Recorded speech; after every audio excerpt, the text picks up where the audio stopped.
here. So thanks everyone for joining our monthly grand rounds visiting professor. This time it is virtual, unfortunately, but hopefully we'll have an opportunity to get everyone together in a room soon. So I just want to give a brief announcement. One, to thank Winston Guathney for all his work in arranging these grand rounds for the last 2 years, really, and the virtual expertise he has shown. So our residency director, Dr. Guathney, has really engaged not just our program here in Charlottesville, but many of our alumni and surgeons around the state.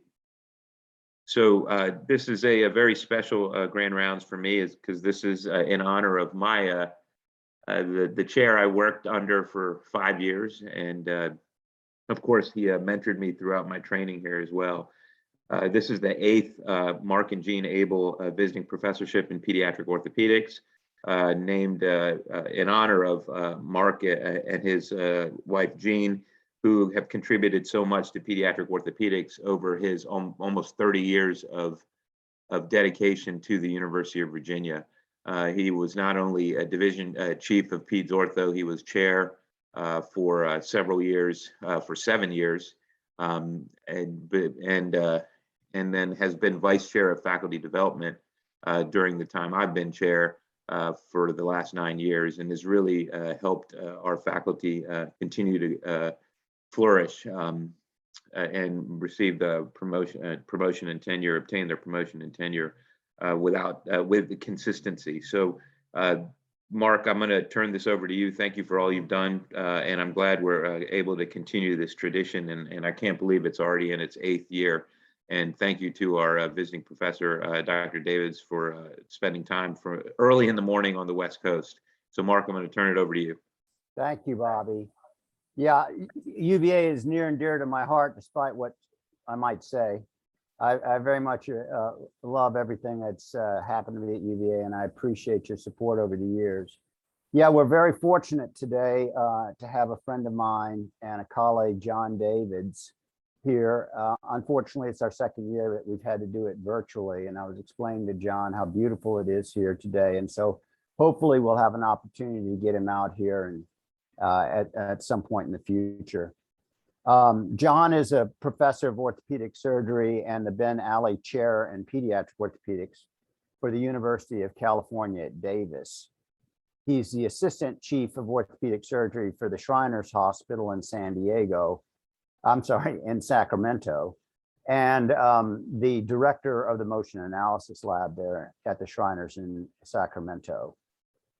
Jon has traveled a lot across the US and also internationally. He was born in St. Louis, went to high school in Miami, did his undergrad at Braun College in Providence, and then went to medical school at Harvard. I should point out that he's fluent in Spanish and studied Latin American studies at Braun.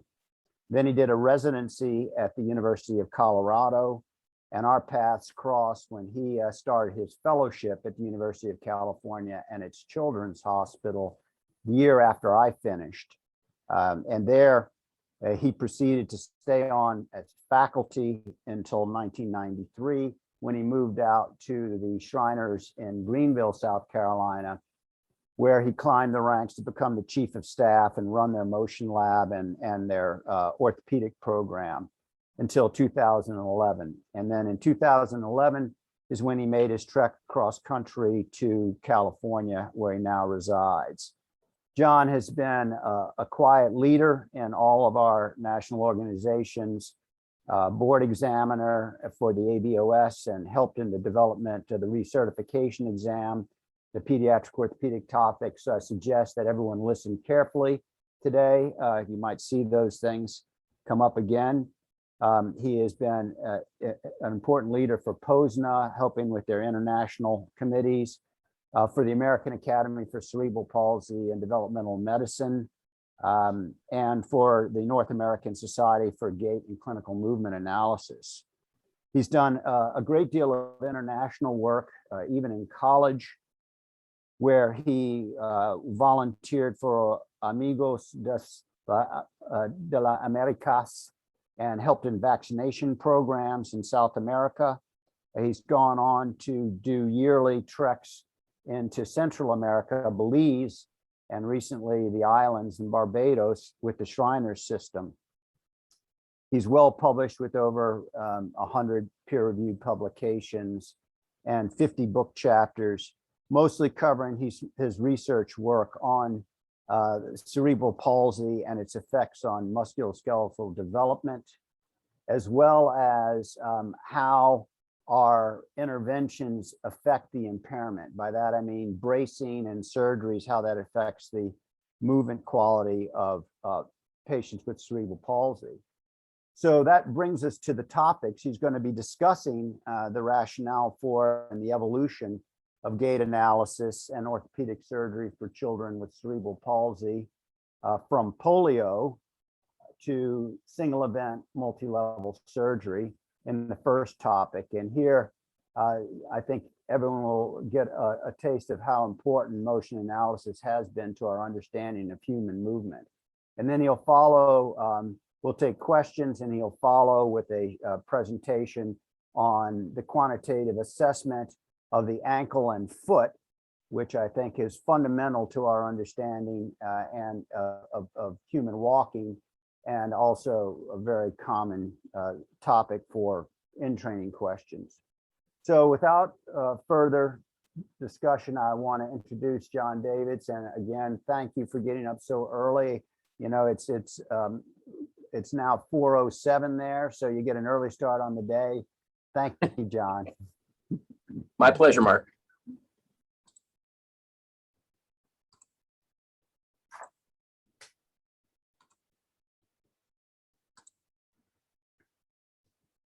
Okay, will somebody confirm that you're seeing my screen? Very good, thank you.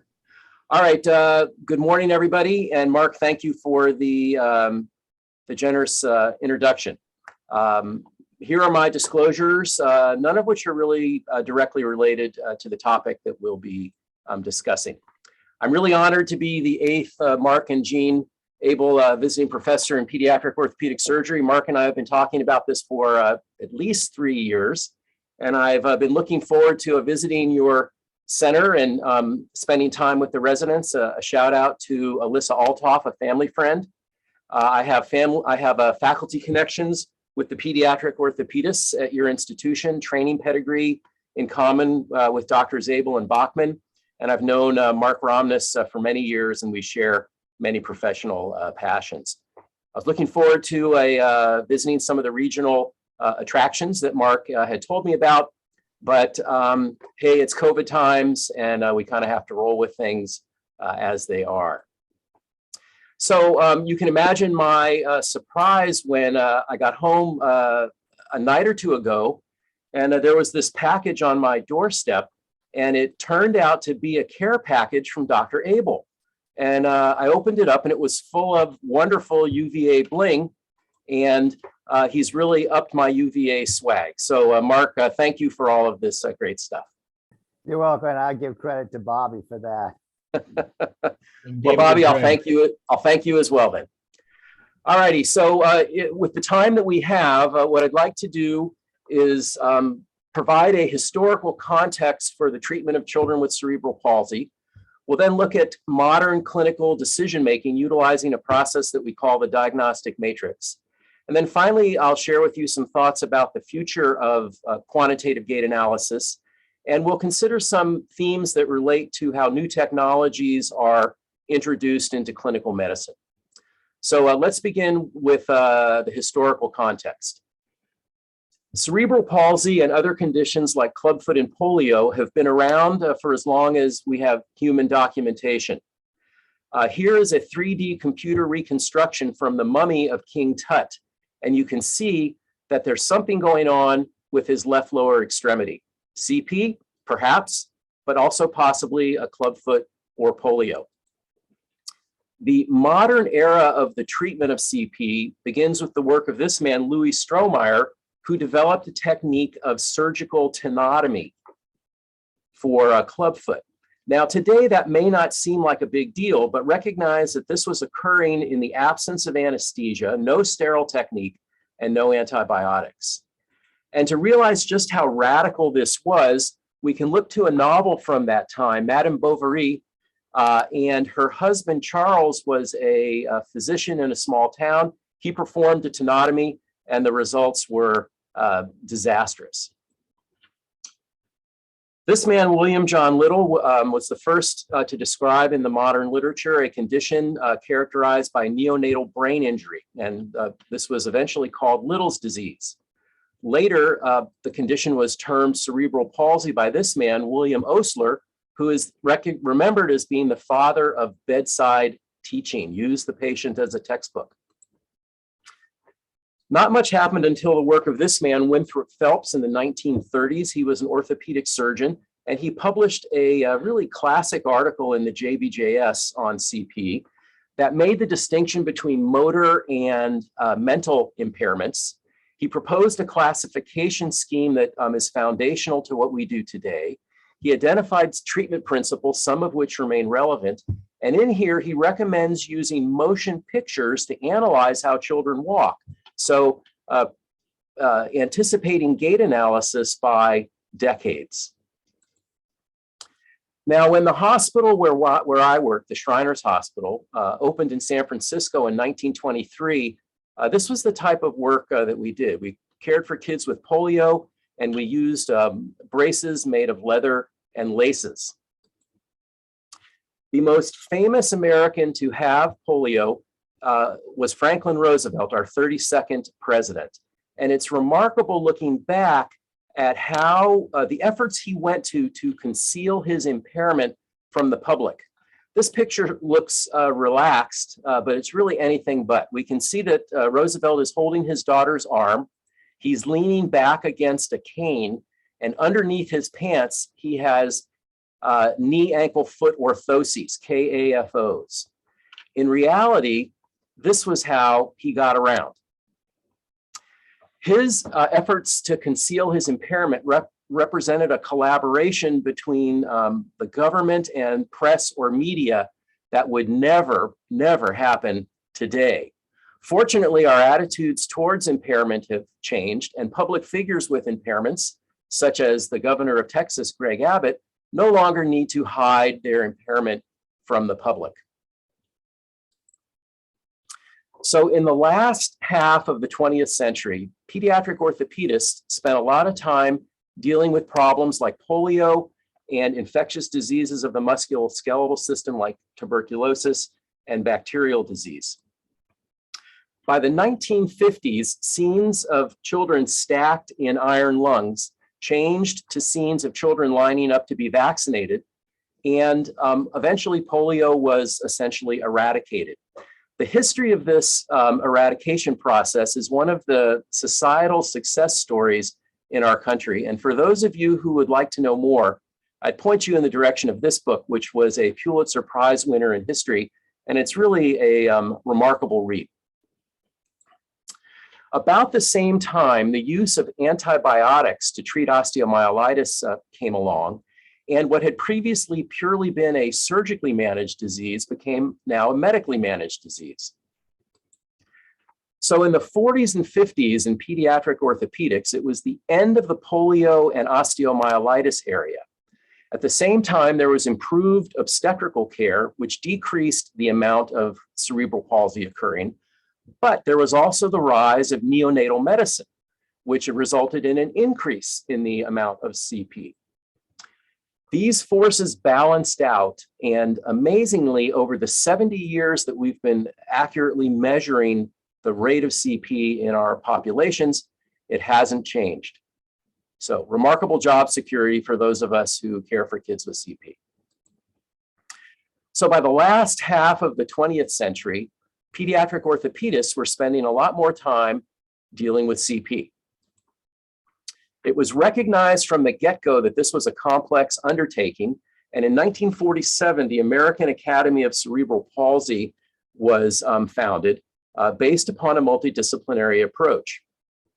Here is our orthopedic hero, Phelps, and he's surrounded by a neurosurgeon, a pediatrician, a neurologist, a pathologist, and a prototype of what today we would call a physiatrist. This organization still exists, and today it's known as the American Academy of Cerebral Palsy and Developmental Medicine.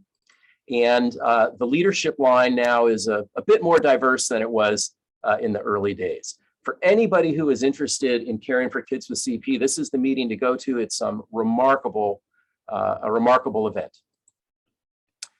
So in the 50s and 60s, pediatric orthopedists applied principles that they had learned from the management of polio to a new disease, cerebral palsy. And it took a while to appreciate it, but the results were pretty poor. Clinical decision-making was based on observational gait analysis and physical examination. And it's easy to see why this happened. Here is a child with polio who has a toe-toe gait pattern due to a flaccid paralysis. She has weakness and contractures, but her selective motor control is maintained. Here is a child with cerebral palsy who also has a toe-toe gait pattern, but this is due to a spastic paralysis. She has weakness and contractures, but her selective motor control is impaired.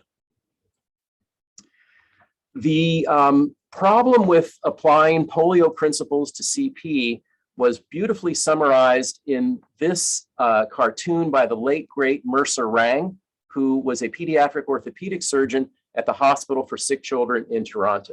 He described the treatment paradigm at the time as consisting of or creating a diving syndrome, and was based on birthday surgery, by which he meant children had surgery once a year. So in his diagram, the child is starting out in what today we would call a jump gait pattern. The child has surgery on the ankle plantar flexors, but the hips and knees have been ignored, and they're converted to a crouch gait pattern. They then have surgery on the knees, but the hips aren't addressed, and they're now in a falling forward gait pattern. They have a subsequent surgery at the hips, and finally everything has been treated.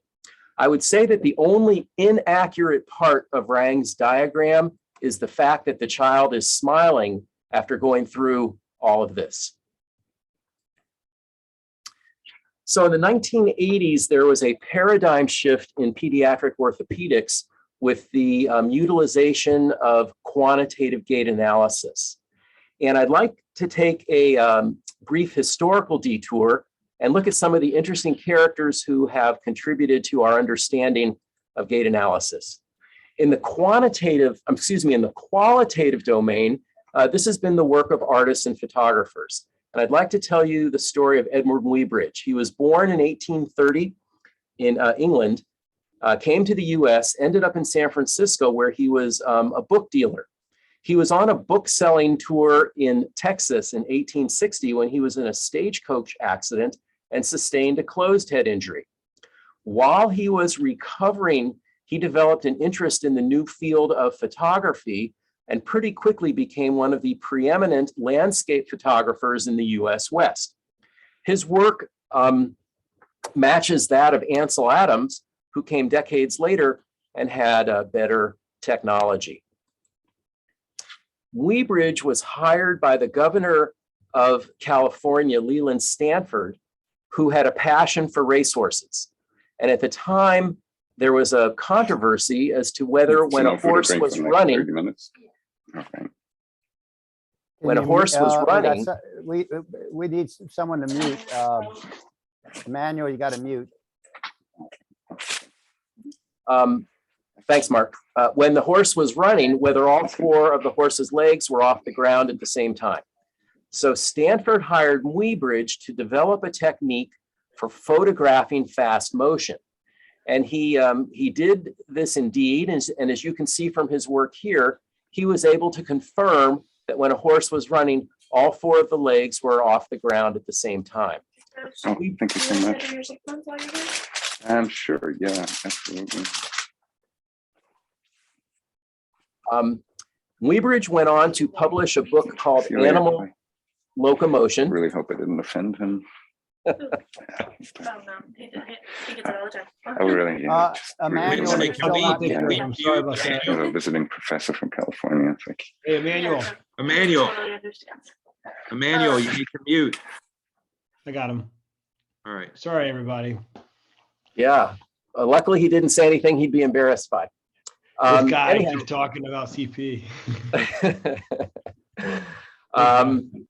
Weebridge published a book on animal locomotion, which you can still get in arty kind of bookstores today. And his accomplishments were amazing. He was able to photograph birds and pigs, all those kinds of things. Now, although he was hired by Stanford to freeze motion, he learned serendipitously if he took these frozen images and showed them at a certain rate in sequence in front of the human eye, he could recreate motion. And he developed a tool called the Zoopraxiscope to do this. And this is what it looked like. So Weebridge became something of a rock star. He traveled around the US and Europe showing off his device, the Zoopraxiscope. He went on to study human locomotion as well and published a similar book on this. And in this book are a variety of fairly mundane activities, such as digging with the shovel, as you see here, or washing clothes. But buried deep within this book is a study of this young woman who had what he called Little's disease, that today we would call cerebral palsy. And she shows many of the gait deviations that we see in our patients today. So the first video documentation of CP gait.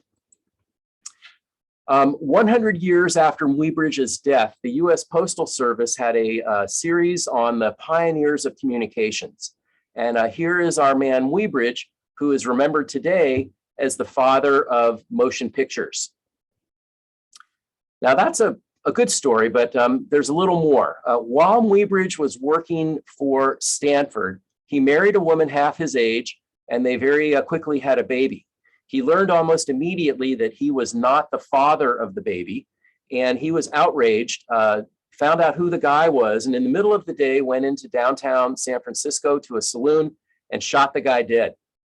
He was immediately arrested and put on trial. His patron Stanford provided a dream team of attorneys, and in what was called the trial of the century, Weebridge was eventually acquitted of murder on the grounds of temporary insanity related to the closed head injury that he had sustained in the stagecoach accident years before, setting a legal precedent for the concept of temporary insanity. If we move into the quantitative domain of the study of movement, it's the domain of engineers. And let me tell you about the work of Braun and Fisher about the same time, who were hired by the Prussian military to study a variety of rifle and backpack designs. And the technology they used was to put the subject into a rubber suit. They then attached long, skinny light bulbs to each of the limb segments. They turned the light bulbs on, turned the room lights off, and made movies of the subject walking. They generated data like this. They reduced the data by hand, creating kinematics, and it took about 2 or 3 months to do this. This is the exact process that we're able to do today, real time, with computer power. If you go back and look at their work, you learn that it took them 3 hours to prepare the subject for study. And if the suit was not applied properly, the subject would be electrocuted when they put on the electric light bulbs. So clearly a study that would have a hard time making it through an IRB today. The work of these people all came together in the career of this man, Vern Inman, who was an orthopedic surgeon who had a PhD in anatomy. He spent his entire career at the University of California, San Francisco. He was hired by the War Department at the end of World War II to study normal and prosthetic gait to improve prosthetic design for soldiers returning as amputees.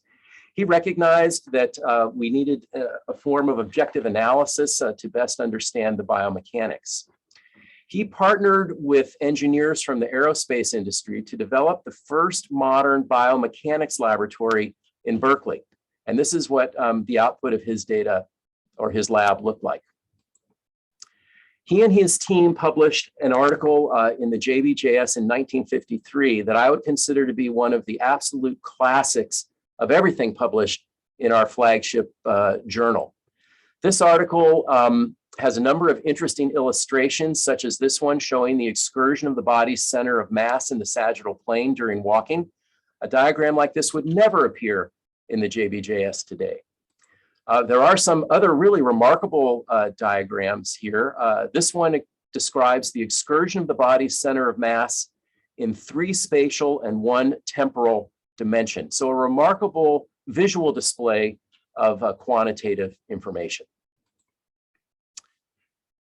We recognize that quantitative gait analysis has great roles as a tool for education.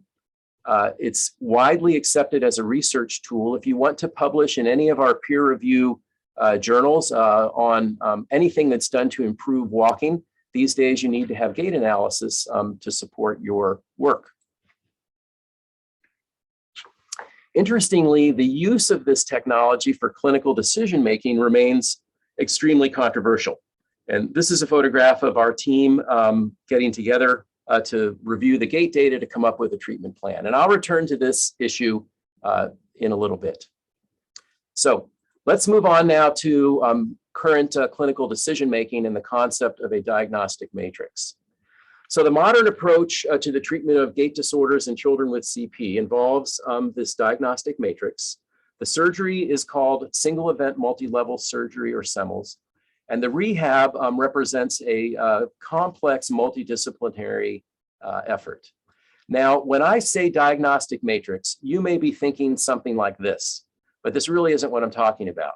What I'm talking about is the process whereby we integrate data from the clinical history, the physical exam, diagnostic imaging primarily of the foot and sometimes at the knee and hip, the use of quantitative gait analysis, and then ultimately an examination under anesthesia to best sort out dynamic versus myostatic deformities of the muscle tendon unit. We use this information to develop an individualized treatment plan. Now, critics of this approach cite it being redundant and therefore excessively expensive. However, if you look in our modern society at the 2 areas that are held up as paradigms of safety, it's air travel and nuclear power. And from these industries, it's very clear that there is an inverse relationship between complexity and system safety and a direct relationship between redundancy and safety. So I would suggest that when we're considering something as complex as gait, that this redundancy is essential and is something that should be embraced. The certainty of our plan of care within this matrix is proportional to the consistency of the data between the domains. We have a high degree of confidence when we're dealing with common problems and the data is consistent, but frequently the data appears or is actually inconsistent, and this is what guides our clinical research. All of this is based on a deep understanding of normal gait, the physiology, and the biomechanics.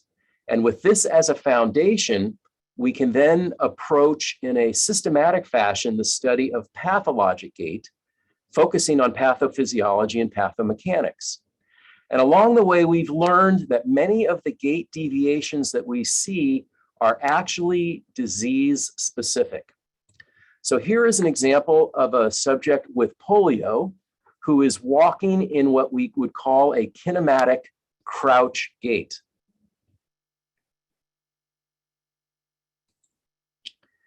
Here is a subject with bilateral cerebral palsy who is also walking in a kinematic crouch gait. And here is a subject with mid-lumbar level myelodysplasia who is also walking in a kinematic crouch gait. The causes for these gait deviations in each of these cases are distinct, and the treatments are also distinct. With this approach, it's become possible to classify gait deviations into primary, secondary, and tertiary. Primary deviations are related to the underlying neurological impairment and are treated by things like neurosurgery in terms of a rhizotomy or perhaps an intrathecal baclofen pump, or pharmacologically with the use of medications such as baclofen and Botox. Secondary deficits or deviations are related to changes in the musculoskeletal system related to growth occurring in the face of the neurological impairment. And these are best treated by orthopedic surgery and the use of orthoses. Tertiary deficits or deviations are compensations for primary or secondary problems. And if we treat the primary or secondary problem directly, the tertiary problem will resolve spontaneously. This may all seem pretty obvious, but it took decades to really sort this out. And our orthopedic history has many operations that were directed towards a tertiary problem. And as you can imagine, the outcomes were not very predictable. The current paradigm of single event multi-level surgery involves, when appropriate, simultaneous soft tissue and skeletal surgery. On the muscle tendon unit, our options are to lengthen it, to transfer it, or to shorten it. In the skeleton, we perform osteotomies, primarily of the long bones and some of the bones of the foot. And then in some cases, arthrodeses, again, primarily at the foot for stability. Following these surgeries, which can take all day to perform, the acute recovery management relates to pain management. And we embrace a multidisciplinary approach with a multimodal pain management. The approach is aggressive. It's possible to stay ahead of the pain and keep the child reasonably comfortable, actually quite comfortable, following these surgeries. This approach is not only compassionate, but it's cost effective. Following the surgery and a period of immobility, there's a period of mobility. And this involves a gait optimization program. This includes the fabrication of custom orthoses, which frequently need to be adjusted. And then a complex mix, at least in the system where I work, of an inpatient and outpatient rehabilitation. This involves communications and collaborations between hospital-based therapists and community-based physical therapists. New technologies create new opportunities for gait optimization following surgery. Here's a child working with a Wii, turning his rehab into a bit of a game. These technologies are great, but at the end of the day, this is an arduous process, and the children and the families frequently need a lot of support as we go through it. So with this approach, when everything comes together, beautiful things can happen.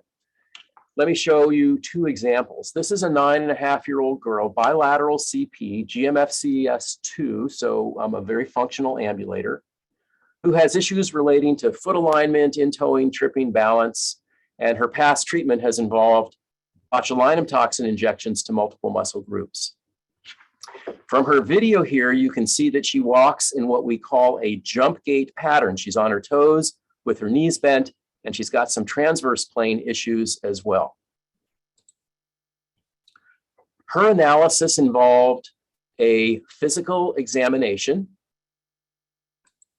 kinematic assessment, which describes the movements of the different segments of the body, a kinetic analysis, which looks at the forces across the joints which are driving this movement, dynamic EMG, which tells us which muscles are active at which point in the gait cycle, X-rays assessing for foot alignment, and then dynamic pedobarography, which measures how the foot is interacting with the floor. Her individualized treatment plan addressed soft tissue and skeletal problems. And a year later, after appropriate therapy and orthoses, this is what her gait pattern looks like. I would suggest to you that these are very predictable outcomes when we have the proper patient, the proper assessment, the proper surgery, and the proper rehab afterwards. Here's another case, an 11-year, 9-month-old girl, also bilateral CP, started out at GMFCS level 2, but was deteriorating towards 3. Her complaints were of knee pain, diminished endurance, and difficulty walking. Her past surgical history is notable for bilateral ankle plantar flexor lengthenings at age 4. You'll recall Rang's diagram about the diving syndrome. That's exactly what happened to this child. She had inappropriate single-level surgery, too young, and 7 years later, she is in a severe crouch gait and has started to use these forearm crutches. So this is tragic because it isn't necessarily part of the natural history of the disease, but is a consequence of mismanagement. It's iatrogenic. She underwent a similar analysis and had a individualized surgery and rehab plan. It was a long rehab because we started out behind the 8 ball, but here she was 2 years after surgery.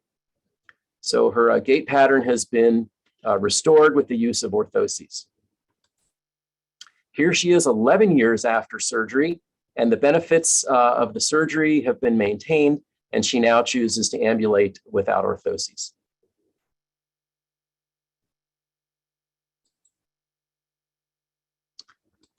All right, let's move into the final topic that I wanted to discuss, which is what's the future of all of this? And as we consider this, we'll look at how new technologies get introduced into clinical medicine. So our US healthcare system is fragmented. It's market-driven, prioritizing short-term issues over long-term issues and prioritizing reactive interventions over proactive interventions. Children with CP have limited lobbying ability, and the use of quantitative gait analysis for this population has been difficult due primarily to problems with reimbursement. The whole approach is dismissed as being experimental, which is really absurd after the decades that we've been doing this, and in the absence of any other alternative that generates any type of quantitative outcome of assessment. However, there is hope for the future. The technologies that we use to study gait in children with CP have also been used in sports and the entertainment industry. And it's called, in those domains, it's called MoCap, for motion capture. High-end athletic performances can be tuned with this technology. And every time the Summer Olympics roll around, the most photogenic athlete will be seen with markers on and cameras used to help them tune whatever their event may be, usually in track and field. In the entertainment industry, in the late 90s, there was a shift from hand animation to computer-based animation, and the results have been nothing short of amazing. Many of you have probably seen Dawn of Planet of the Apes or movies like Avatar.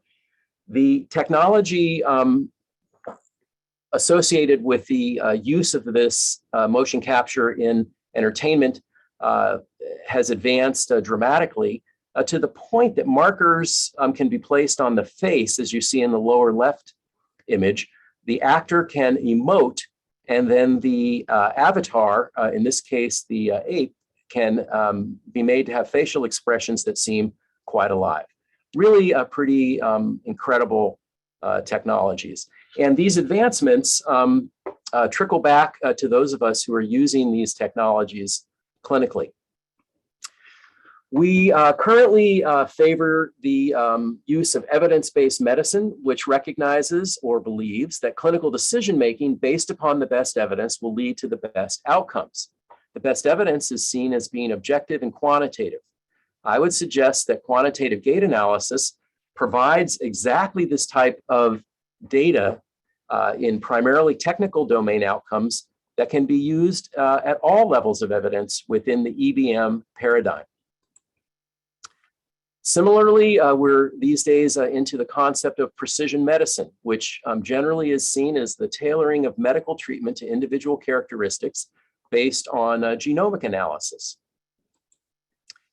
And genomics has entered the field of CP, and a decade ago, I wouldn't have anticipated it, but it turns out recent studies suggest that possibly up to a third of the children who we see with CP will have some genetic abnormality. We're just getting started with all of this, but it's really a fascinating area that I think is going to have a big impact. Anyway, when we consider the concept of precision medicine, I would suggest to you that the clinical decision-making paradigm, this diagnostic matrix, which we've been using since the 1990s to develop individualized care plans, be they pharmacologic, surgical, rehab, or orthotics, is essentially a type of biomechanically based precision medicine. So where might all of this go? Well, genomics will shed new insights into etiology and prognosis, and may for some kids someday actually lead to direct treatments. Gait analysis will continue to improve its ability to identify gait phenotypes. Improved data analysis through elements like machine learning, dealing with pooled data, and more sophisticated physics-based modeling will provide further insight. And then advances in knowledge translation, such as the ability to perform surgeries virtually or with computer assistance for greater precision, should ultimately result in improved interventions and outcomes. So, orthopedic surgeons typically enjoy and embrace precision and are generally technophilic. Yet the use of quantitative gait analysis for clinical decision-making, we've been, as a profession, very slow to accept this. And why is that? Well, orthopedic surgeons like pictures, but they don't like graphs. Now, really, I'm kidding there. That's not true. It's hard to get good training in the use of quantitative gait analysis. It's available at only a few centers around the country. It's something that we fully embrace at Davis and at Shriners. This data is utilized in all of our conferences, and we have it to review in the OR. Everybody gets studied a year and 5 years and 10 years after the intervention to assess the outcome. And spending some time here, you can become pretty fluent in using this data and integrating it into your clinical practice. So what we're dealing with here is not new, and I would suggest to you that when we think about the history of new technologies being introduced to clinical medicine, we see that history repeats itself, or at least it rhymes. And let me tell you the story of the development of the stethoscope by Laennec. So prior to the stethoscope, if a physician wanted to listen to heart or lung sounds, he would have to place his ear against the patient's chest. You can imagine in Victorian times that this was awkward and quite limited. Laennec developed the stethoscope to make it easier to listen to heart and lung sounds. Now, there were medical journals back in those days, and if you go to those journals, you see that the stethoscope was initially poorly received. Complaints were that it came between the patient and the physician. It was too invasive. It generated new information that was not of clinical significance. All the same kinds of complaints that we get as new technologies are introduced today.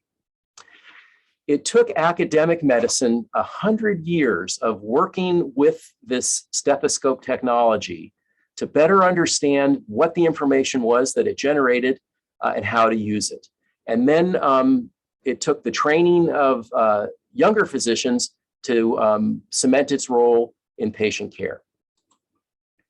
100 years after the development of the stethoscope, this Norman Rockwell drawing of the family physician shows the stethoscope as being an essential tool as part of his medical bag. 200 years after the development of the stethoscope, we have digitally enhanced electronic stethoscopes and further advanced cardiac diagnostics such as myocardial perfusion SPECT imaging, and clinical decision-making in cardiology is heavily driven by quantitative data.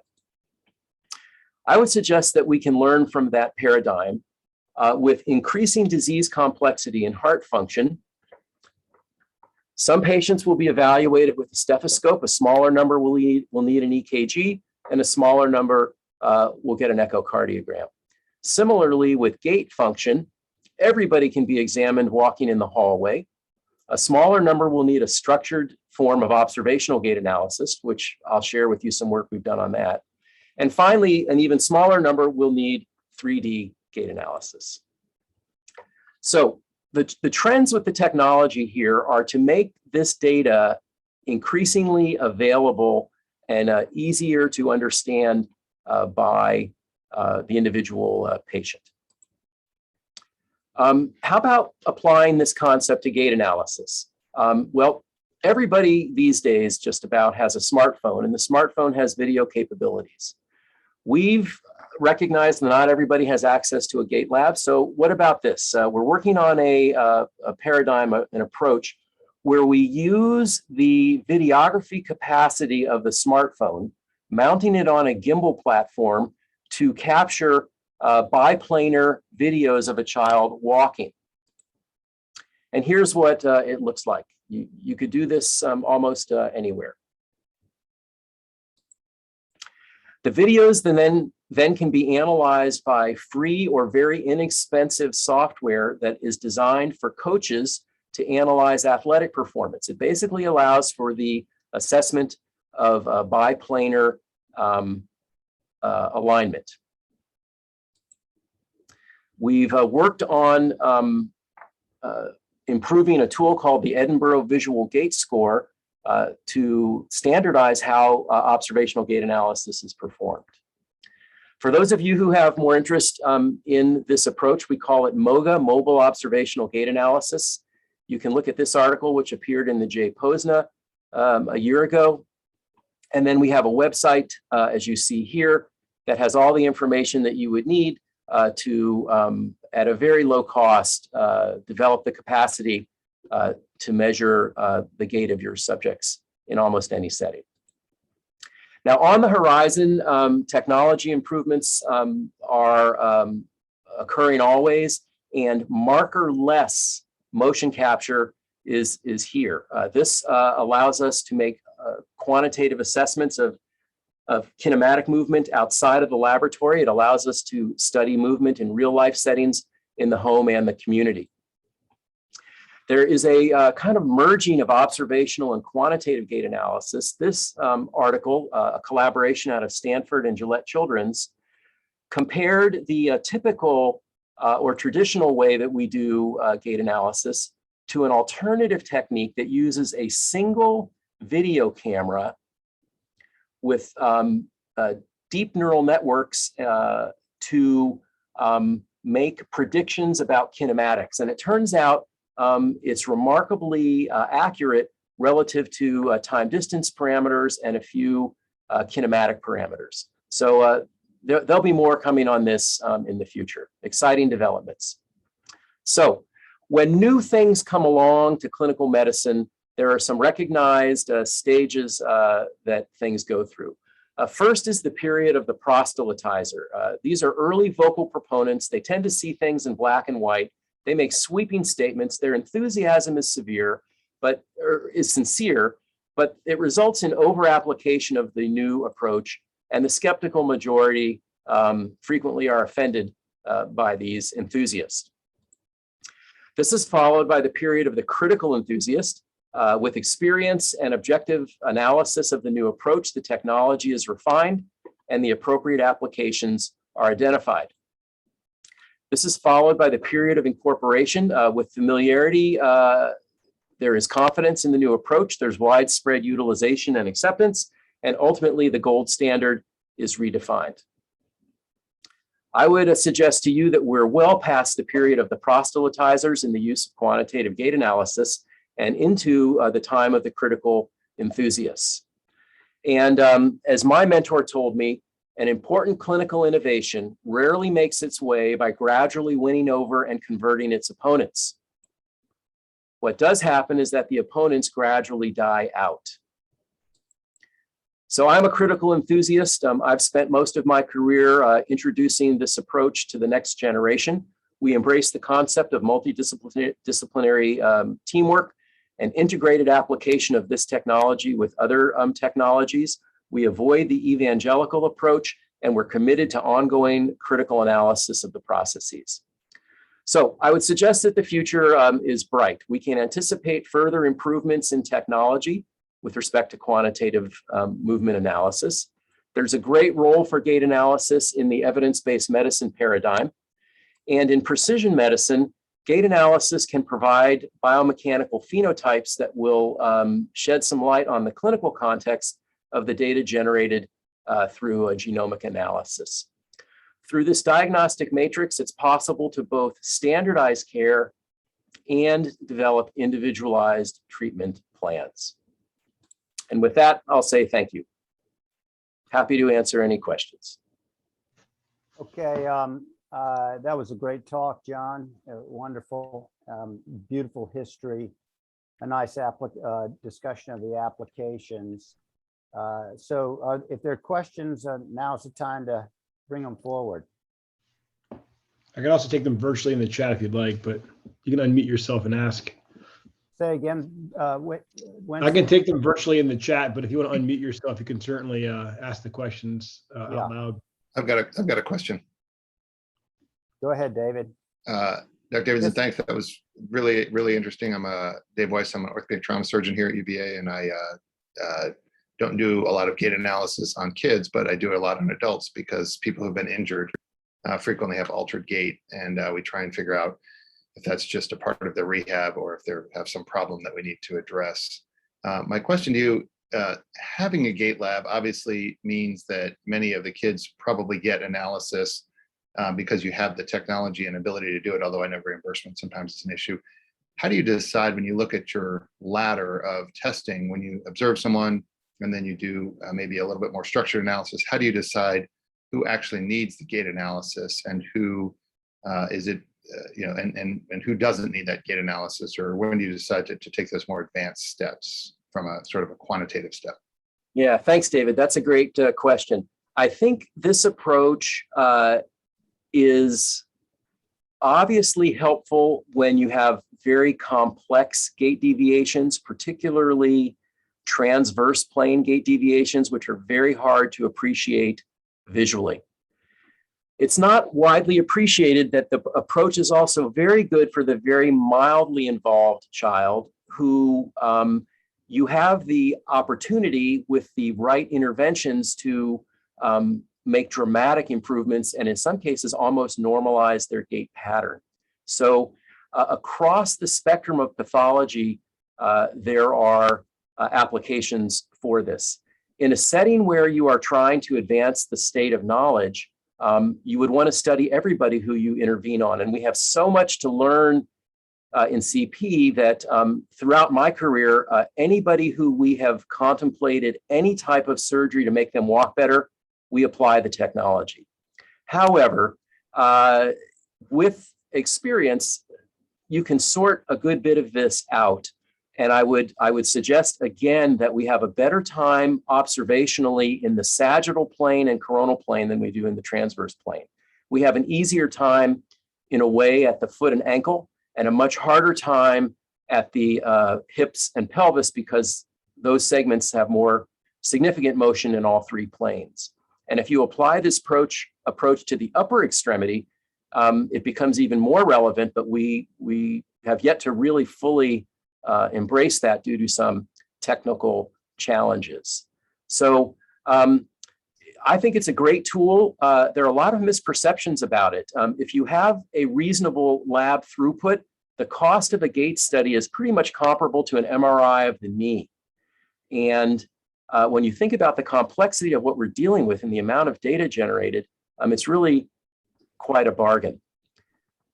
David, do you use gait analysis selectively then? How do you incorporate the technology? Yeah, we have a gait lab here, and we've been using it on a research. We use it for research. Sometimes we had a study where we looked at femur fractures and different types of treatment of femur fractures, and was antegrade nailing versus retrograde nailing, how did that affect their gait? But we haven't. We've been struggling a little bit I've been struggling a little bit to figure out. We would like to use it with amputees. We'd like to use it with people who have volumetric muscle loss or injuries that have left them with some compensatory patterns to see if the patterns could be improved, or if is this what they get, or should we consider other operations to try and maximize their, what they have left as far as their functional abilities. So that's why I find this very interesting, is to try and figure out how we can better use it. And also some of the tools that you mentioned, some of the lower cost tools where you could do an analysis maybe in the clinic, as opposed to having to go to the Gait lab, maybe similar to the pediatric population. Many of the trauma population is without resources. And so sometimes we struggle, and sometimes resources like getting a ride to the Gait lab is sometimes. So here at UVA, John, our Gait lab really folded about 3-4 years ago because of lack of funding. The state funding was cut off. Most of the kids were on Medicare. The hospital thought it was a losing proposition. So through the work of Bobby and our track history of research in motion analysis, we were able to secure a motion lab again in a nice space, but pretty much all of our protocols are funded research projects, including for the children with cerebral palsy. These labs should not be considered as standalones, but rather as part of an integrated tool. And in pediatric orthopedics, at least, the lab brings you patients, it brings you surgery, it brings you therapy needs, it brings you orthotic needs. So to look at it as a standalone is probably not the way to go. And for the residents, this approach has been used. Dr. Weiss is referring to some trauma applications. It's been used in arthroplasty to develop the PCL sparing knee.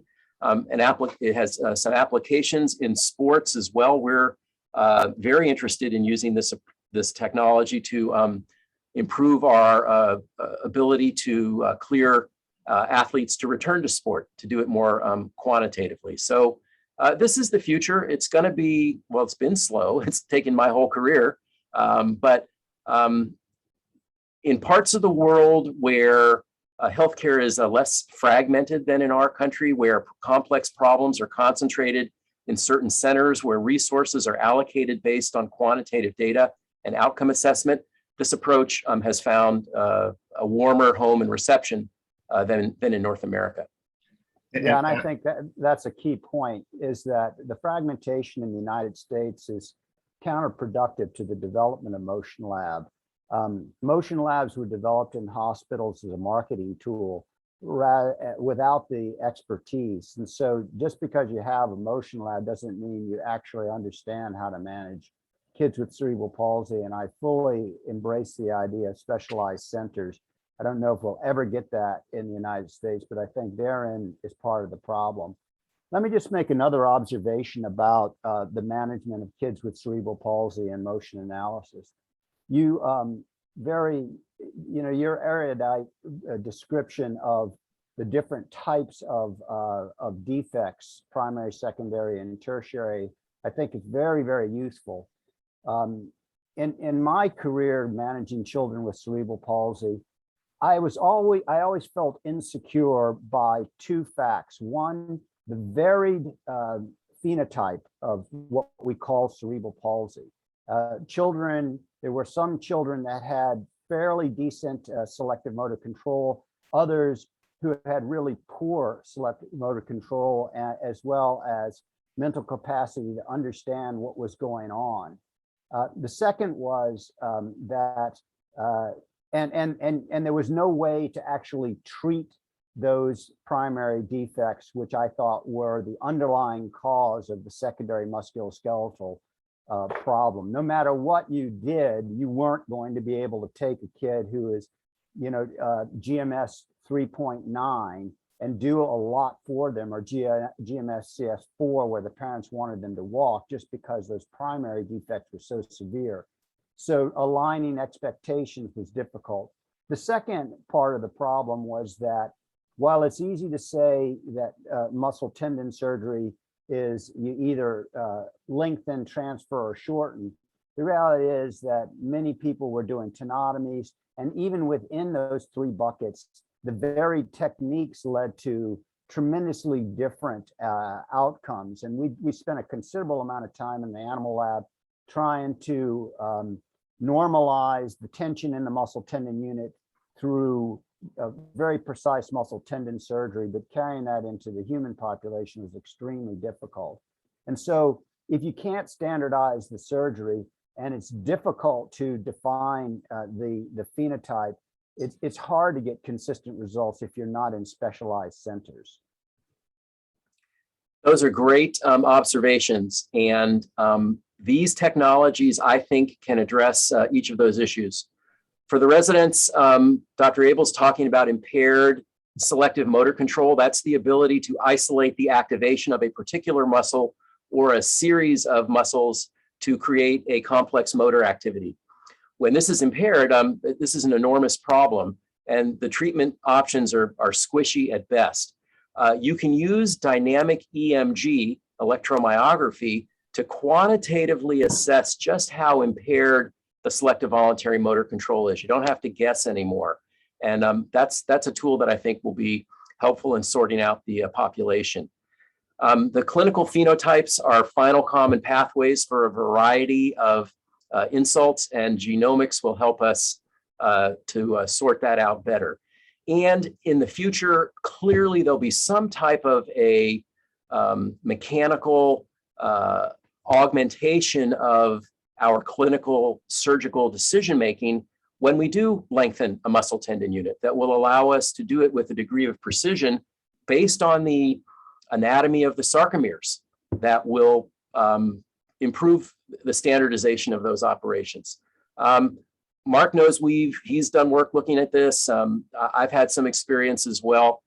We haven't achieved it yet, but that doesn't mean that it isn't possible. And there are new approaches to all of these problems that are currently being evaluated. All right, I also want to pass on information. Bobby had to leave. His daughter is signing with Duke University's crew team, and so he went off to the signing ceremony. She's a rising senior at a local high school here, so congratulations to him and her, but he had to leave and wanted me to pass on his gratitude to you for taking the time to come in. I think for the sake of time, we should go ahead and move on to the next topic.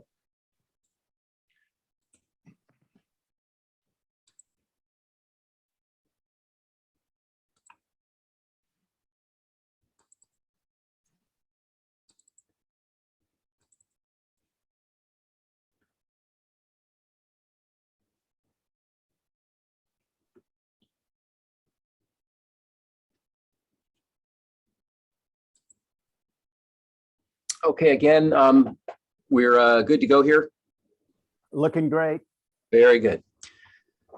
Okay, the next topic is directed more towards the residents, and it deals with the quantitative assessment of ankle and foot function where the rubber meets the road. Again, my disclosures, none of which are directly relevant to this topic.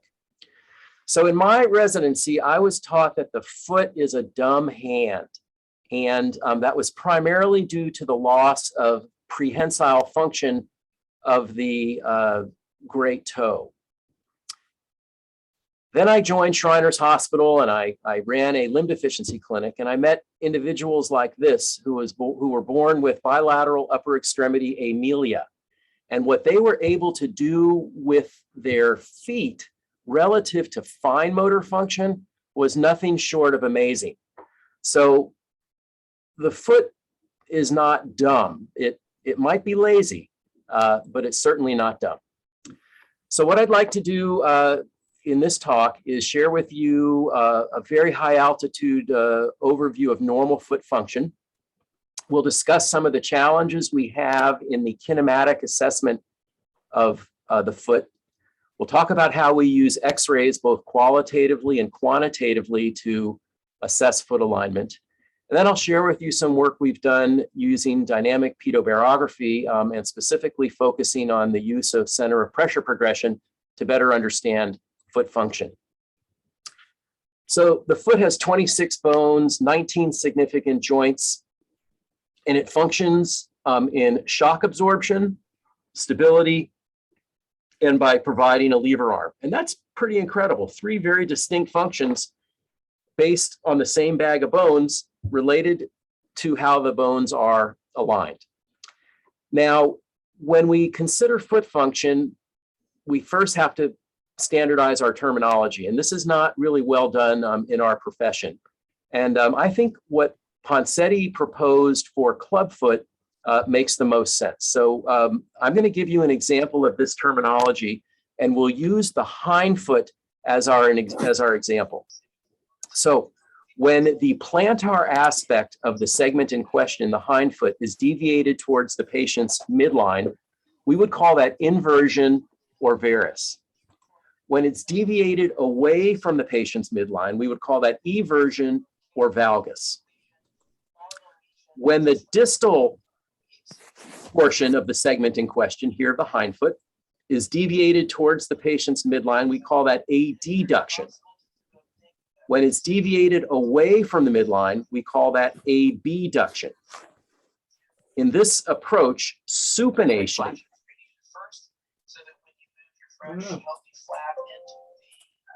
We need somebody to mute.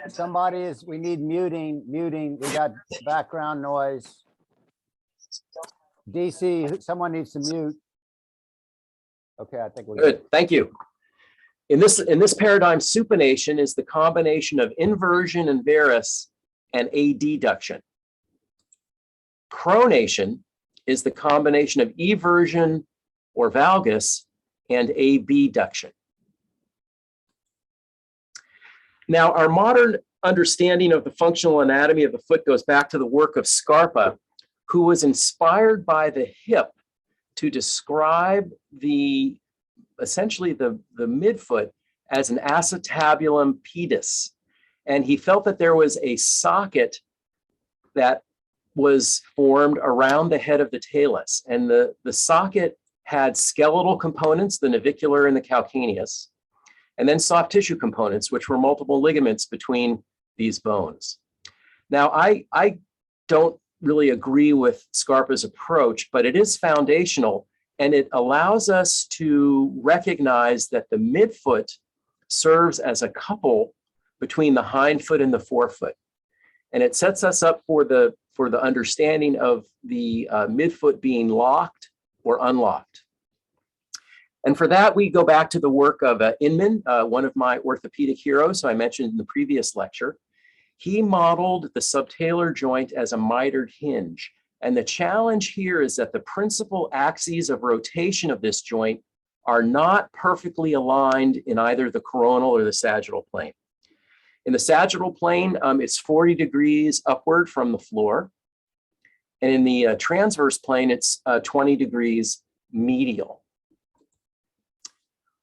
One of Inman's students, Jacqueline Perry, another orthopedic hero of mine, proposed terminology to describe how the foot interacts with the floor. And she proposed 3 rockers. And let's go through the 3 so we can kind of understand what's going on.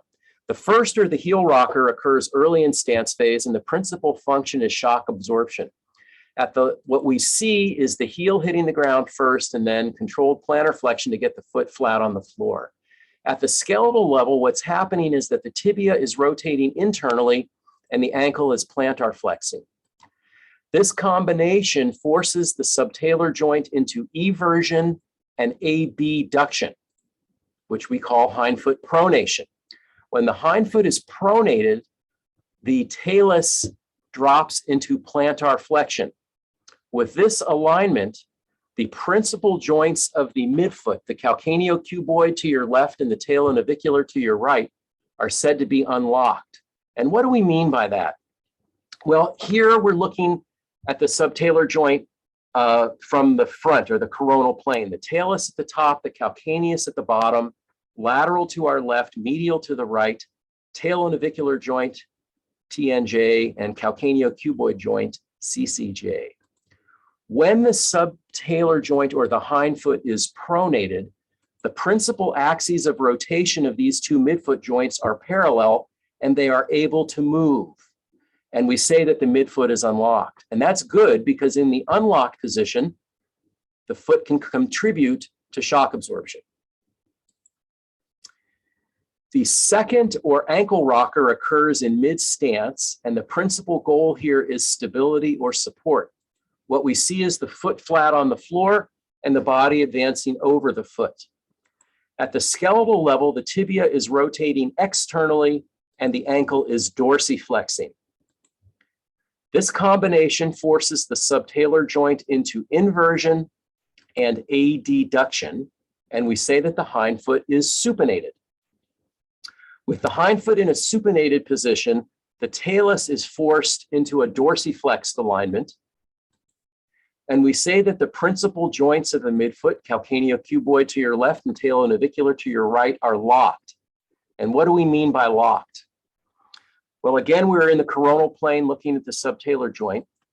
When we have supination of the hind foot, the principal axes of the talonavicular and the calcaneocuboid joint are no longer parallel, and neither joint can move. This locks or stabilizes the midfoot, which at this point in the gait cycle is great because what we're looking for is stability. The third or forefoot rocker occurs at the end of stance phase, and again, the foot function is all about stability or providing a lever arm to the ankle plantar flexors. What we see is the heel rising and dorsiflexion occurring through the forefoot. There's actually very little ankle motion during third rocker until the foot is unloaded. At the skeletal level, the alignment is similar to second rocker. The midfoot is locked and the foot is stable, which is good because we need a stable foot to provide a lever arm to the ankle plantar flexors.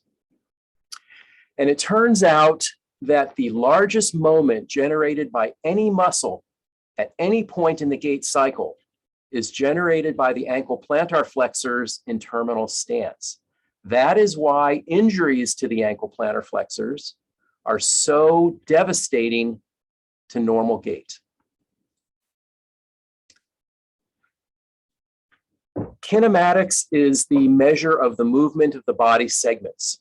And the typical kinematic model that we use at the foot reflects the technologies that were available in the 1980s. And we place a marker on the malleoli and then another marker on the forefoot.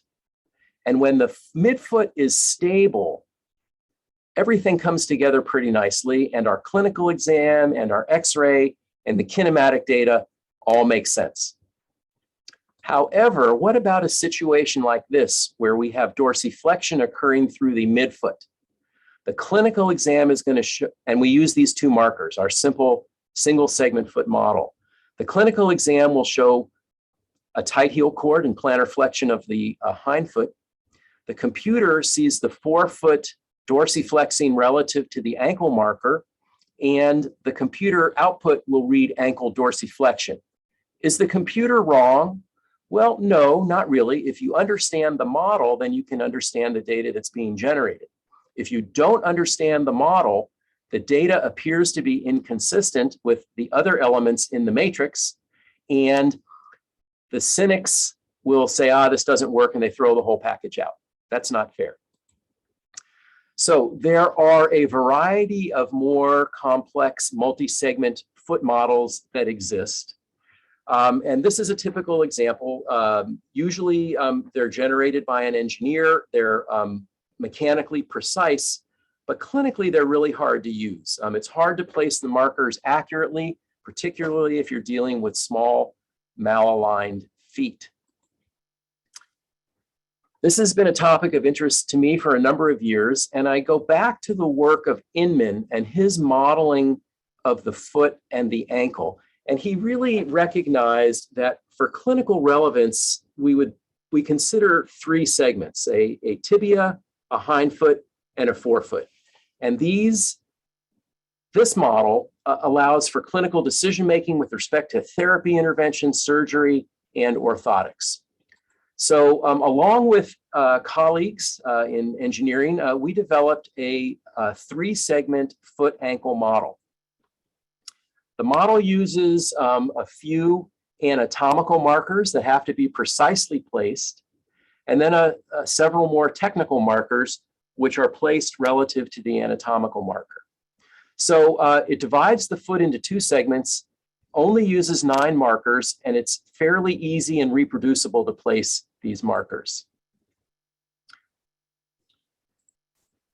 The output looks like this, and what we do is first show the sagittal plane for the single segment foot model and compare it to the 2-segment foot model, looking at the hind foot relative to the tibia. If these two are the same, it suggests that the single segment foot model is sufficient for analysis. We can then look at the multi-segment foot model, if indicated, and look at hind foot relative to tibia in the sagittal plane and forefoot relative to hind foot. And this gives us information about the arch height during gait. So here's an example, 10-year-old girl, asymmetric bilateral CP, right more so than left, GMFCS level 2. Just looking at her walk, it's clear that she doesn't have a first rocker, her second rocker may be disrupted, and she probably has a diminished third rocker, but it's hard to say too much after that. Well, here is her analysis. The red is the right, blue is the left. We first compare the 1 segment to the 2-segment model, and we see that the plots are pretty similar on the blue or left side, suggesting that the midfoot is stable on the left, but the plots are different on the red or right side, suggesting midfoot instability, and that the single segment foot model would not be accurate for analysis of the right side. When we compare hind foot to tibia versus forefoot to hind foot, we see that the arch is diminished bilaterally, more so on the right than the left, more so on the red side than the blue side. If we move to the coronal plane and look at the hind foot relative to the tibia, and this is varus or valgus or inversion, eversion, we see that the hind foot on the left or blue side is everted or is in valgus. If we then look at the forefoot relative to the hind foot, and we would call this AD or abduction, we see that the forefeet are abducted on both sides. We can put these two plots together to describe an overall pronation supination index, and we see that both feet are pronated. On the red or right side, it's all coming from the forefoot. On the left or blue side, it's a combination of forefoot and hindfoot malalignment. So this is how we use this. We're still figuring out quite a bit about the model, and that's pretty typical. You know, the technology comes along and then it takes us a while to really figure out how to use this. It works better for the flat foot at this point than it does for the high arched foot. But we have a lot to learn. So in the absence of a very accurate kinematic foot model, we rely very heavily on plain X-rays to assess foot alignment and in 2 planes. We perform a segmental analysis to both describe the deformity, to plan intervention, and to assess outcome. It's helpful in this approach to divide the foot up into 3 segments. And on the lateral X-ray, we can see them all easily. A hind foot, that's the calcaneus and the talus. A midfoot, navicular, cuneiforms, and cuboid. And then a forefoot, which is the metatarsals. On the AP X-ray, you can only see a portion of the hind foot, but you can clearly see the midfoot and the forefoot. In addition, we divide the foot up into 2 columns. A medial column, which is the talus, the navicular, cuneiforms, and 2 of the metatarsals. And then a lateral column, calcaneus, cuboid, and the other metatarsals. These can be seen completely on the lateral X-ray, but can only be seen partially on the AP X-ray. We describe the alignment of each of these segments in a variety of ways. Most commonly, we qualitatively describe the segment's alignment relative to a global reference frame, which is usually the floor. And so let's use the hind foot as an example. Here we would say that the hind foot is plantar flex, let's say. We also describe the segment relative to the segment proximal to it. So we might describe the hind foot relative to the tibia. We also qualitatively describe segmental alignment by looking at the relationship of the bones within the segment. So here we're talking about what's the relationship between the talus and the calcaneus. Is there parallelism? Is there excessive overlap? These measurements can also be done quantitatively. And a number of years ago, we set out to establish a comprehensive scheme. So in the hindfoot, classically, if we were trying to describe the alignment quantitatively, we would measure the angle between the long axis of the talus and the calcaneus. So we looked at a series of typically developing feet and used measures that were already in the literature, but for which there were no pediatric normals. But then we developed a few new measures which were based on what I thought experienced clinicians were actually looking at. And these new measures were focused on midfoot alignment, forefoot alignment, and measurement of the columns. Now, of all of this work, I would say the one measure that has really been helpful, that was novel, is the sagittal or lateral measurement of midfoot alignment as described by the naviculo-cuboid overlap. The navicular overlaps the cuboid normally by about 50%. When this overlap is increased, we say the midfoot is pronated. When the overlap is decreased, we say the midfoot is supinated. Because the midfoot is a couple between hindfoot and forefoot alignment, if you know where the midfoot is, it can tell you quite a bit about where the hindfoot and the forefoot are. With this approach, we recognize three common foot segmental malalignments in children with CP. First is Aquinas, where all the deformity is at the tibio-talar joint and the rest of the foot is well aligned. The second is the flat foot, which, using the nomenclature of Ponseti and three segments, we would describe as an equino-prono-valgus foot segmental malalignment. And then there's the foot with the high arch, equino-supovarus. And I would suggest to you that these three malalignments are exaggerations of normal coupled alignment patterns that occur during gait. And as a consequence of this maintenance of coupling between the foot segments, their treatment, surgical treatment for sure, is pretty predictable. On the other hand, we occasionally see foot segmental malalignment patterns like this, where the hindfoot is in equinus and varus, as we see on the lateral X-ray. The midfoot is supinated, again on the lateral, the naviculo-cuboid overlap measure. But on the AP X-ray, the forefoot is abducted instead of being adducted. This is a segmental malalignment that is not in any way related to anything that actually occurs in normal gait. And I would suggest to you that this indicates that the segments are now more significantly uncoupled and that the treatment of these is more complex. And of course, when you go into surgery to correct these deformities, the more you understand about the deformity, the better your decision-making is for the type of surgical treatment intervention that you perform. So, underlying our use of X-rays is the clinical assumption that static standing foot alignment in some way predicts dynamic foot alignment and function. And is this valid? Well, a bioengineer many years ago looked at X-ray measures of the hindfoot and compared it to plantar pressure measures obtained through pedobarography.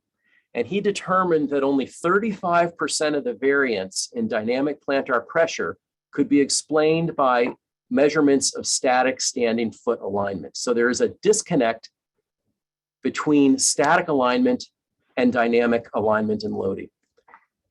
He, rightly so, used plantar pressure measure as the gold standard. And there are a variety of techniques available to us. You can measure between the foot and the floor, or between the foot and the shoe.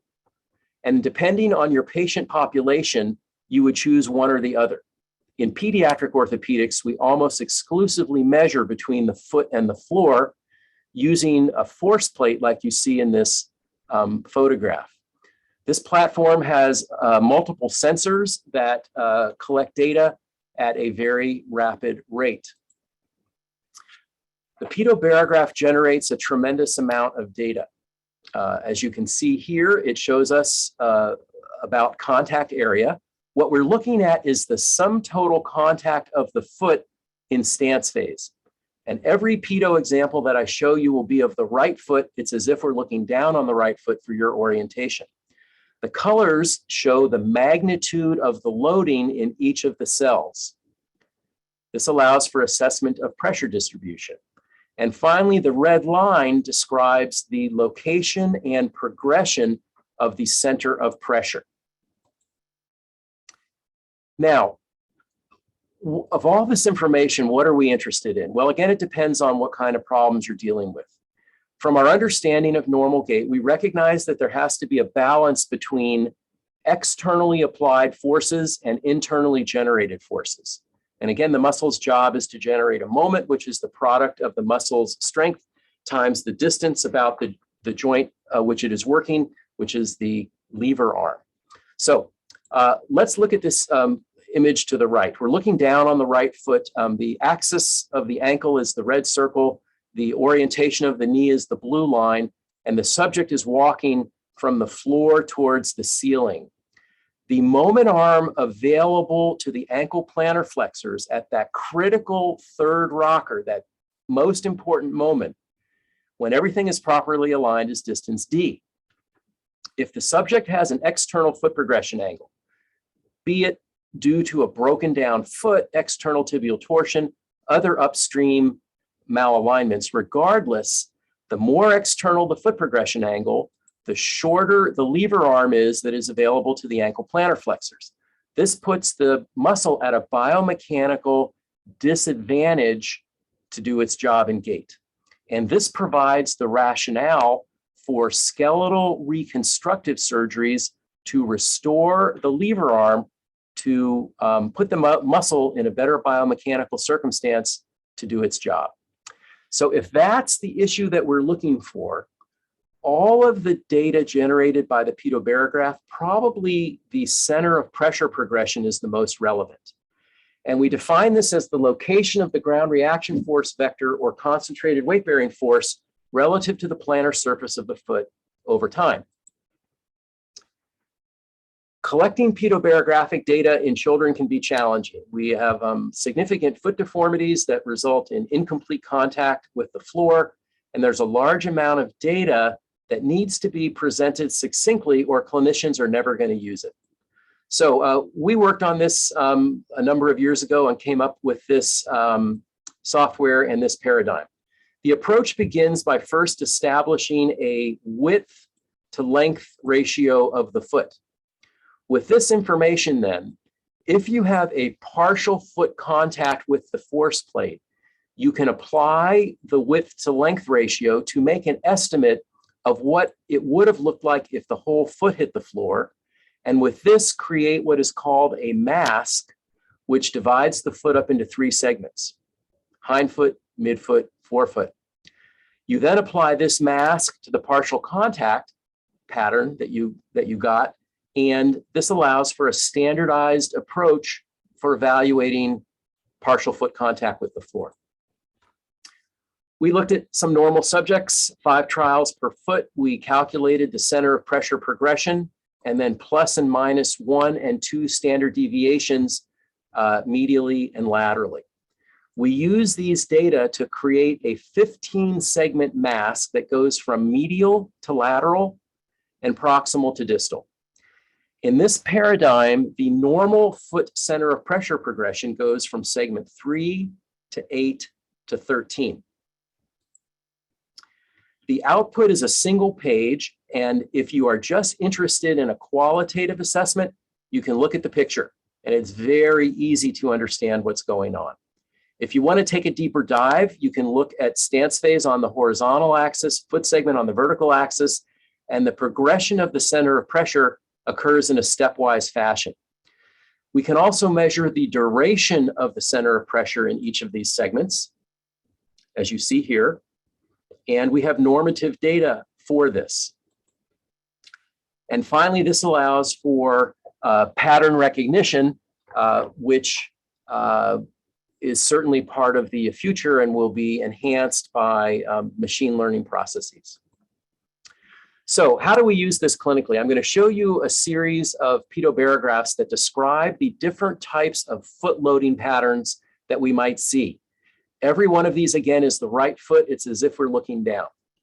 When the center of pressure is seen only in the forefoot segment, we would call this an Aquinas loading pattern.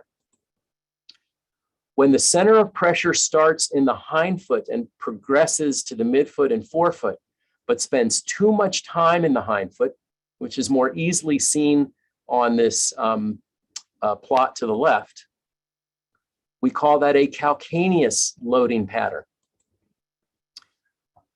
When the center of pressure starts in the midfoot, but there is hindfoot contact in stance, we call that a flat foot contact pattern. When the center of pressure is deviated medially, we call that a valgus loading pattern, and you would see this with a flat foot. When the center of pressure is deviated laterally, we call this a varus loading pattern, and you would see this with a high arched foot. So with this now, let's go back and look at our underlying assumption about how the X-rays predict loading, static X-rays, dynamic loading. Here is a child with CP who has a mild equino-pronovalgus foot segmental malalignment, a mild flat foot. The pedobarograph, however, shows severe equinovalgus loading relative to the center of pressure progression. The center of pressure stair-step pattern is disrupted. The center of pressure is spending way too much time in the midfoot, and when it's in the midfoot, it's deviated medially.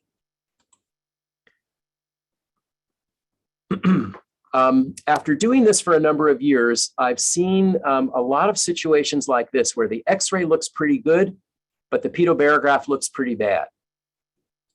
I've also seen situations like this where the X-ray looks pretty bad, but the pedobarograph looks pretty good. So the correlation between the X-ray and the foot loading is not so tight.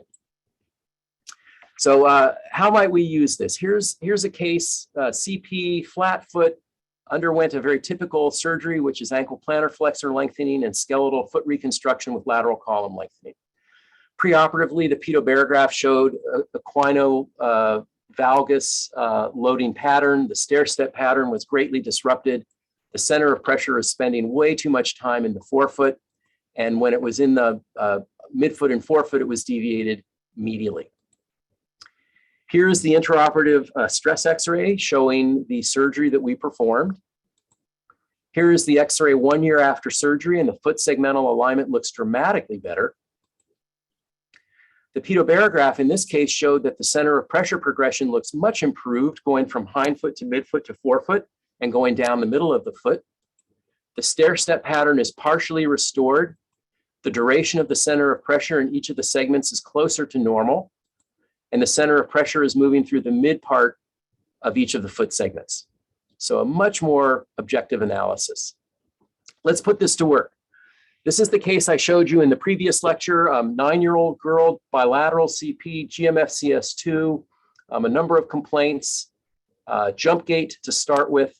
If you look now carefully at her feet, you can see that she has a very mild windswept foot deformity with a varus deformity on the right and a valgus or planus deformity on the left. We're going to focus just on her feet now. The X-rays of the right foot from radiographic analysis show a varus alignment with a supination of the midfoot, and the pedobarograph shows a varus loading pattern. The center of pressure is deviated lateral to the midline of the foot. The left foot shows an equino-pronovalgus segmental malalignment. The arch is collapsed. The overlap of the navicular and the cuboid is excessive. And the pedobarograph shows more of a flat foot contact pattern with some mild deviation medially, suggesting a valgus loading pattern. She had the appropriate surgery, which included asymmetrical foot surgeries based on her asymmetric foot deformities. And a year later, her overall walking looks quite good. But what's going on at her feet? Well, visually, it's a little bit hard to tell. The post-op X-rays on the left side, which was the flat foot, show improved foot segmental alignment And the center of pressure is now going from the hind foot to the midfoot to the forefoot and going right down the middle of the foot. I would suggest here that her deformity has been completely corrected and her loading has been normalized. On the right foot, we still see foot segmental malalignment with the navicular not overlapping the cuboid, so the midfoot is still somewhat supinated.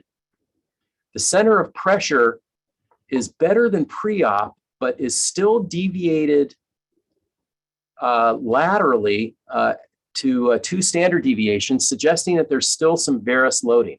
So I would say here that we failed to fully correct the deformity. We failed to normalize the loading, and I would be concerned that the child is at risk for recurrence of deformity.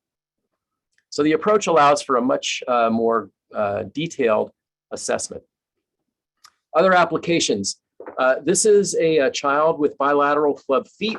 You can tell that I took care of this case a long time ago because we performed kite casting. This was before Ponseti casting became popular.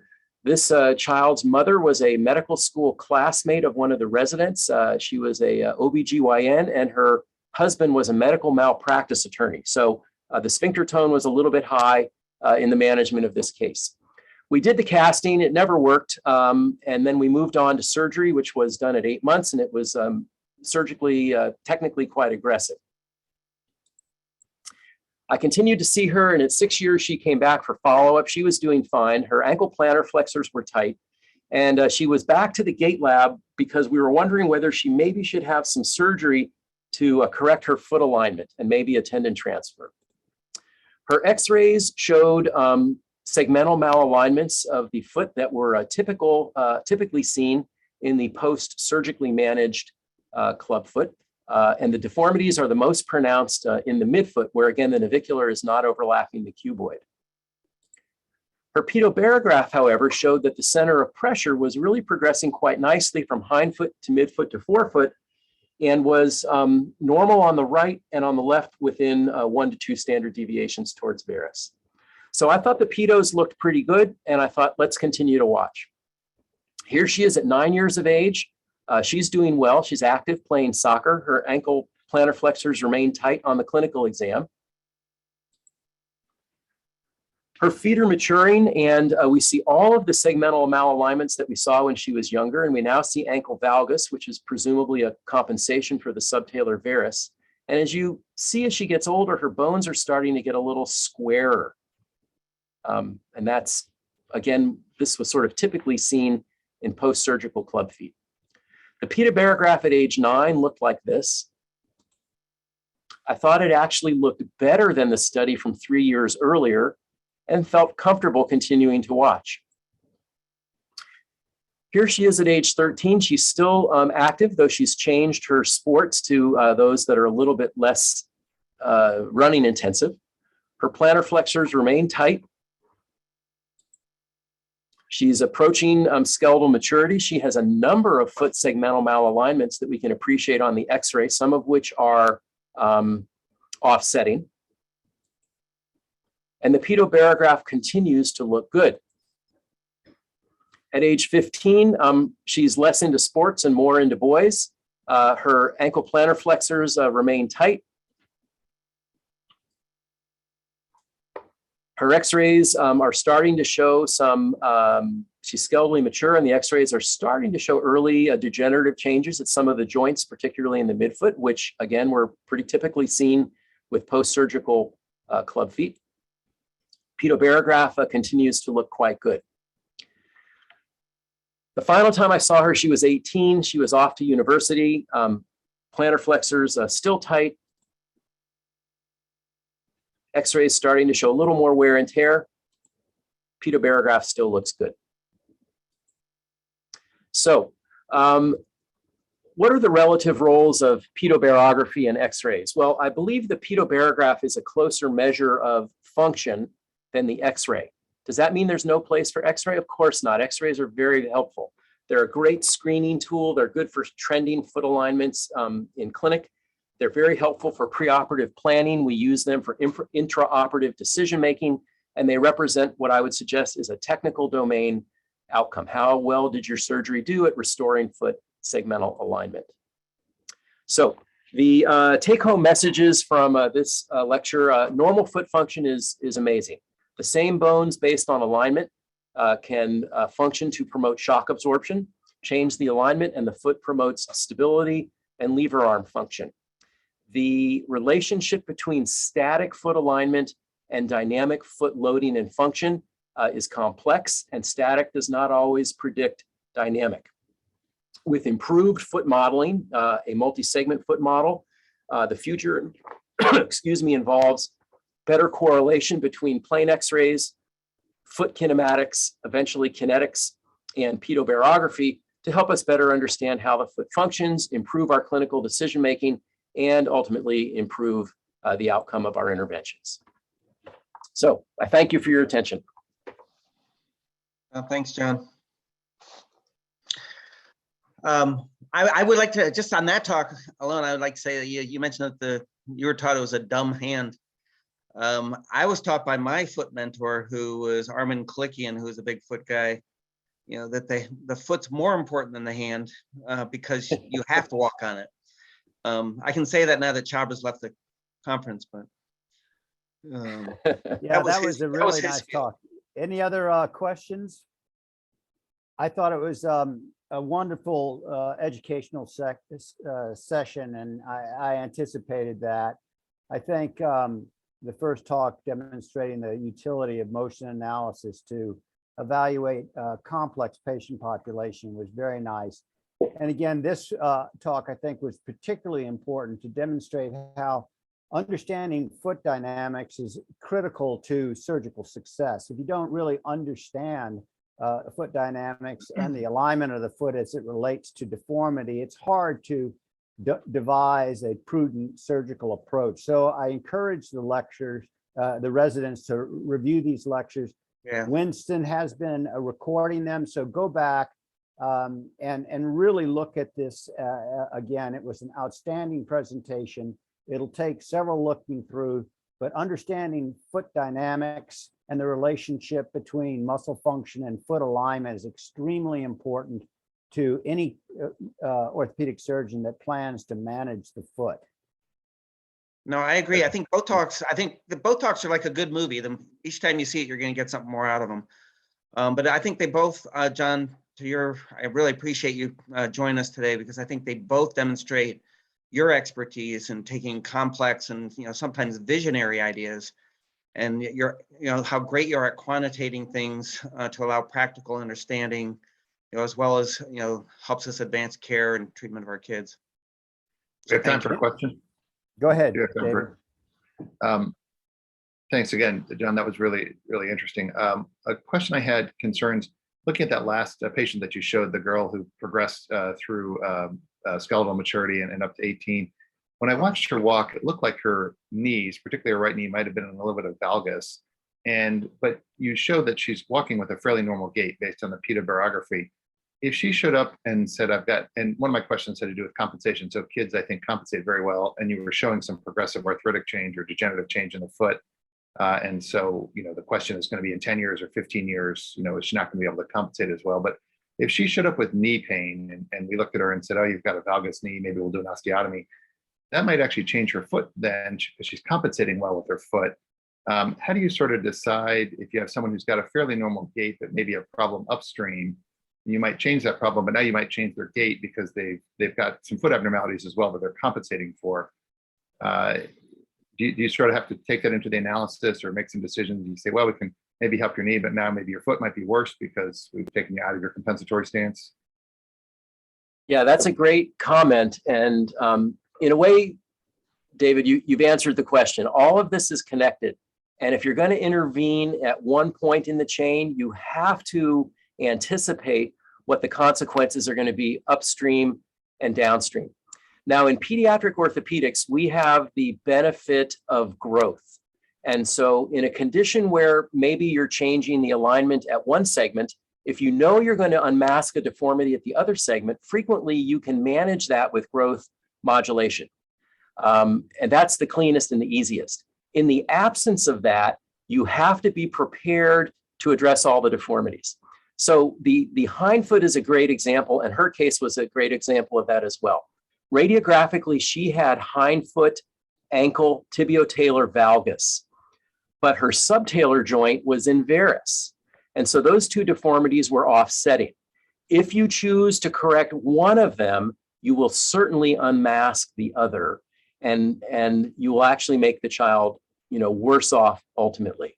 So recognizing the connection between the segments, recognizing the coupling between the segments, and addressing all of the problems simultaneously is the paradigm. And I really appreciate Mark and Mark's kind comments. This whole thing really goes back to a mentor that we shared, which is David Sutherland, who in his very quiet way insisted on us being as quantitative as possible. And without that, you can't really make advances. Well, thank you, John. Thank you very much. I think that by now the roosters may start to be crowing in your neck of the woods. So if there aren't any other questions, if there are any questions, go ahead, Evan. Go ahead, Emily. Yeah, Evan, go. I had one. Go. If we have time, the Yes, you when do. you're We talking do. about the navicular cuboid overlap, I thought that So was really Evan is cool. one of our engineers. So go ahead. Yeah. Oh, sorry. I guess I should definitely admit to that one up front. And so we're working on a project where we're looking at a couple projects with multi-segment foot models, and one of them is to look at how ankle fusion versus ankle replacement then changes throughout the segments of the foot. And so all the models we've been seeing so far, they don't have any of those translational measures in them. Usually they're ball joints or they're sets of hinges like the two that you went over. And I was just wondering if you've looked at anything trying to capture that translation that you can see in the X-ray sort of dynamically. Have you looked at any of those translational ones? We have not, and I'm not sure that the modeling is really ever going to be able to do that in a way that we can utilize that. So the model has to be complemented by the X-rays, Evan. Yeah. And so I would approach that problem by just bringing in the additional X-ray data. And in the model that I described, there are, with respect to the anatomical markers, there are elements related to offsets that are determined from the X-ray prior to the calculation of the model. So some centers are using dynamic fluoroscopy or dynamic MRI to bring in the data that you're looking to assess. Cool. Do you, what foot model has been working for you? So we've primarily been looking at the Oxford foot model, which sort of does the opposite of one of the ones that you used. And so that one, the midfoot is treated just entirely as a joint. So it's not actually a segment in the model. It's just, it gives you the degrees of freedom to move between the hindfoot and the forefoot. It's been looking reasonably well. It's one or two more markers than you had on yours. So admittedly, there's that when you're trying to mark them up. The two segment foot model that seems to work in my world also just recognizes the midfoot is a couple between the hindfoot and the forefoot. There's little reason to model the midfoot separately. It's anatomically correct, but mechanically, I think it's irrelevant. And it would be hard to, like, we've seen one where they are trying to put external, like, sticky markers onto the navicular and stuff, and you can't find them, so I'm not really sure how they're doing that all the time. Yeah. You're describing exactly the challenges that we all face in multi-segment foot model applications clinically. Cool. Good question, Evan. Any more? Now's your time. Yeah, so John, I'm Sean Russell. I'm the director of our motion analysis lab. I'll also preface, I'm an engineer as well, but it's really great to see your talk. I think some of the things you're doing track pretty well with some of the things we're doing. We're starting to get into bigger data analysis. As you're quite aware, when you do a gait analysis, the amount of numbers you get is hard to parse through. So some of that and some of the foot models are really interesting. My issue is keeping a lab clinically relevant. Right now we're doing research, we're doing well. We have grad students, we're supporting some of the resident research. We're doing a couple studies with some of our physicians. I think Dave Weiss mentioned, some of the studies we're doing there. One of the things I found is as of right now, we literally do not see clinical patients unless they fit into a research study, because we're not able to bill, so that we can't even get them into our computer system to get them in. We have the people, we have the materials to be able to see these people, but we don't have any way to get them through. And I know, right, I guess it's not as big a problem at the shrines, but do you have any kind of thoughts or a way to approach that?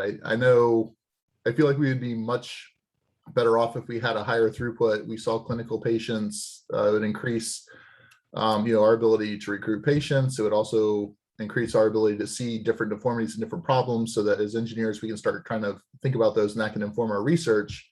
That's been a big stumbling block here. So I'd love it if you had some input on that. Yeah, that's a great question. And there's a couple levels of answer.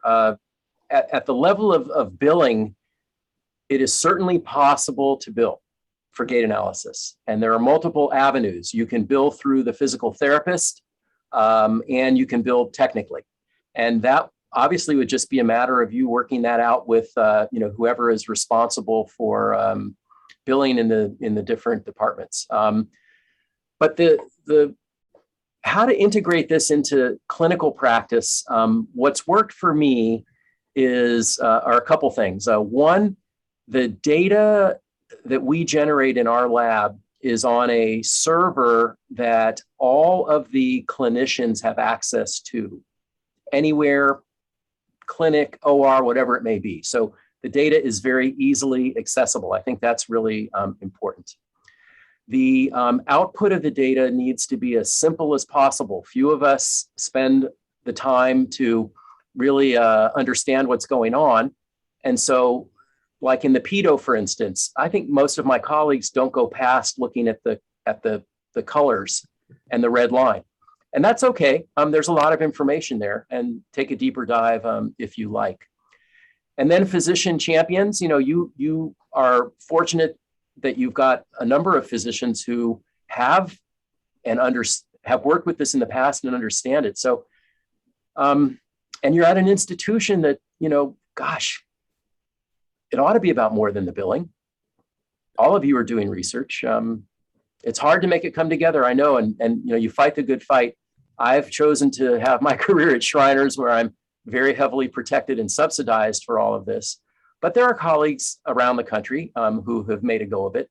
And it seems like you have most of the pieces. Finally, the Gait Lab has to be easy to get to, both for the patients and the physicians. And then we meet weekly to go over the data. And I've learned so much from sitting at the table with the engineers and the physiotherapists over the years.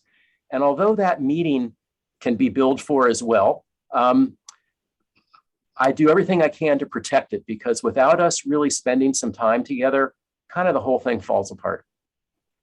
Yeah, I agree. I think we used to be located in the Children's Hospital, so it was very easy to access the physicians. Romnus and Abel would pass through the office every day. We could have those chats. Like, we have a beautiful new space, but we're slightly separated from the hospital now. So there's pluses and minuses to that. It's easy access. It's a huge space that we just can't get on grounds, but it has created some separation with the physicians. But I might need to make an effort to get over to the Battle Building and sit down with them a little bit more often.